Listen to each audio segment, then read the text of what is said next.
ಅರೆ ಕಡಿಮೆ ಹಾಕು ಆದ್ರೆ ಅಸ್ಲಿ ಹಾಕು. MDH ಕಾಶ್ಮೀರಿ ಕೆಂಪು ಮೆಣಸಿನ ಪೌಡರ್.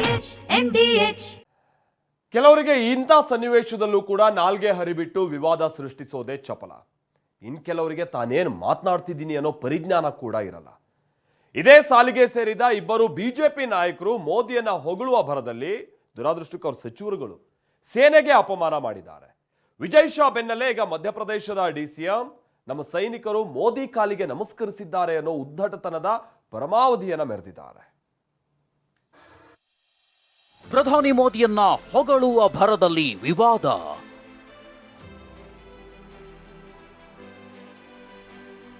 ಭಾರತೀಯ ಸೇನೆಗೆ ಮಧ್ಯಪ್ರದೇಶ DCM ಅಪಮಾನ. और पूरा देश की वो सेना, वो सैनिक, उनके चरणों में पूरा देश नतमस्तक है.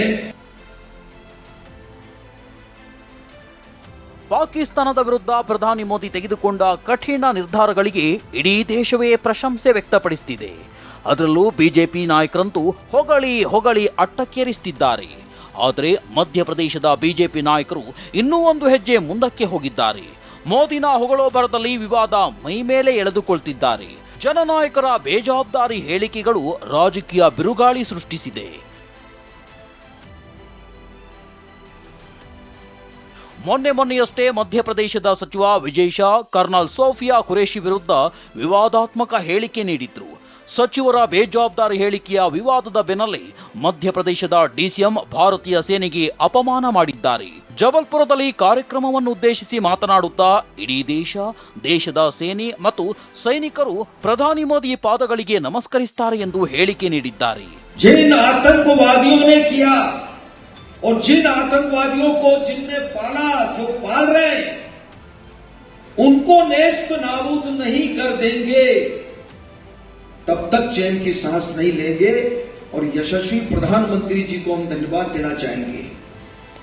और पूरा देश की वो सेना, वो सैनिक, उनके चरणों में नतमस्तक है. उनके चरणों में पूरा देश नतमस्तक है. उन्होंने जो जवाब दिया है उसकी जितनी सराहना की जाए, जितना कहा जाए, एक बार उनके लिए जोरदार ताली बजा करके स्वागत. ಮೋದಿಗೆ ಹೊಗಳುವ ಭರದಲ್ಲಿ ತಾನು ಏನು ಮಾತನಾಡ್ತಿದ್ದೀನಿ ಅನ್ನೋ ಅರಿವೂ ಇಲ್ಲದ ಬೇಜವಾಬ್ದಾರಿ ಮಿನಿಸ್ಟರ್ ಭಾರತೀಯ ಸೇನೆಗೆ ಅಪಮಾನ ಮಾಡಿದ್ದಾರೆ ಎಂದು ಪ್ರತಿಪಕ್ಷಗಳು ಕೆಂಡಾಮಂಡಲವಾಗಿವೆ. ಜಗದೀಶ್ ದೇವಡಾರ್ ಈ ಹೇಳಿಕೆ ನಾಚಿಕೆಗೇಡು. ಇದು ಸೇನೆಯ ಶೌರ್ಯ ಮತ್ತು ಧೈರ್ಯಕ್ಕೆ ಮಾಡಿದ ಅಪಮಾನ. ಕೂಡಲೇ ದೇವಡಾ ರಾಜೀನಾಮೆ ಕೊಡಬೇಕೆಂದು ಕಾಂಗ್ರೆಸ್ ಆಗ್ರಹಿಸಿದೆ. ಇನ್ನು ವಿಂಗ್ ಕಮಾಂಡರ್ ಯೋಮಿಕಾ ಸಿಂಗ್ ವಿರುದ್ಧ ಜಾತಿ ಹೇಳಿಕೆ ನೀಡಿ ಸಮಾಜವಾದಿ ಪಕ್ಷದ ನಾಯಕ ರಾಮ್ ಗೋಪಾಲ್ ಯಾದವ್ ವಿವಾದ ಸೃಷ್ಟಿಸಿದ್ದಾರೆ. ವಿಜಯ್ ಶಾ ಹೇಳಿಕೆಯನ್ನ ಖಂಡಿಸಿದ್ದ ರಾಮ್ ಗೋಪಾಲ್ ಯಾದವ್ ಅವರಿಗೆ ಸೇನಾಧಿಕಾರಿಗಳ ಜಾತಿ ಬಗ್ಗೆ ಗೊತ್ತಿಲ್ಲದೆ ಮಾತನಾಡಿದ್ದಾರೆ. ಜಾತಿ ಬಗ್ಗೆ ಗೊತ್ತಿದ್ರೆ ಅದನ್ನು ನಿಂದಿಸುತ್ತಿದ್ರು ಎಂದು ಹೇಳಿಕೆ ನೀಡಿ ಅಪಮಾನ ಮಾಡಿದ್ದಾರೆ. ಇನ್ನು ತನ್ನ ಮೇಲಿನ FIR ರದ್ದು ಕೋರಿ ವಿಜಯ್ ಶಾ ಸುಪ್ರೀಂ ಮೊರೆ ಹೋಗಿದ್ದು ಅರ್ಜಿ ವಿಚಾರಣೆಯನ್ನ ಮೇ 19ಕ್ಕೆ ಮುಂದೂಡಲಾಗಿದೆ. ಹೀಗೆ ಬೇಜವಾಬ್ದಾರಿ ಹೇಳಿಕೆ ನೀಡುತ್ತಿರುವ ನಾಯಕರ ವಿರುದ್ಧ ರಾಜ್ಯ ಕಾಂಗ್ರೆಸ್ ಪಡೆ ಕೇರಳಿ ಕೆಂಡವಾಗಿದೆ.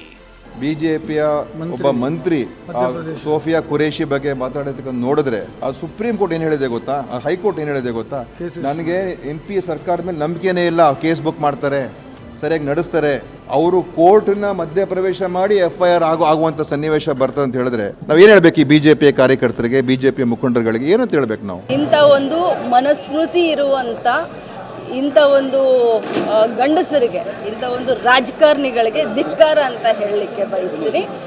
ಆಪರೇಷನ್ ಸಿಂಧೂರ ಇರಲಿ, ಕಷ್ಟ ಕಾಲದಲ್ಲಿ ಕಾಂಗ್ರೆಸ್ ಪಕ್ಷ ಮೇಲಿನಿಂದ ಹಿಡ್ಕೊಂಡು ಕೆಳಗಿನವರೆಗೂ ಕೂಡ ಸರ್ಕಾರದ ಜೊತೆ ಇರ್ತೀವಿ ಅಂತ ನಮ್ಮ ಅಗ್ರಗಣ್ಯ ನಾಯಕರು ಹೇಳಿದ್ದಾರೆ. ಅದನ್ನ ನಾನು ಕೂಡ ಪುನರುಚ್ಚಾರ ಮಾಡ್ತೀನಿ. ವಿಪುಲ್ ಶಾ ಅಂತ ಮಧ್ಯಪ್ರದೇಶಿನ ಒಬ್ಬ ಮಂತ್ರಿ ಸೋಫಿಯಾ ಖುರೇಶಿ ಅವರ ಬಗ್ಗೆ ಏನು ಮಾತಾಡ್ದ?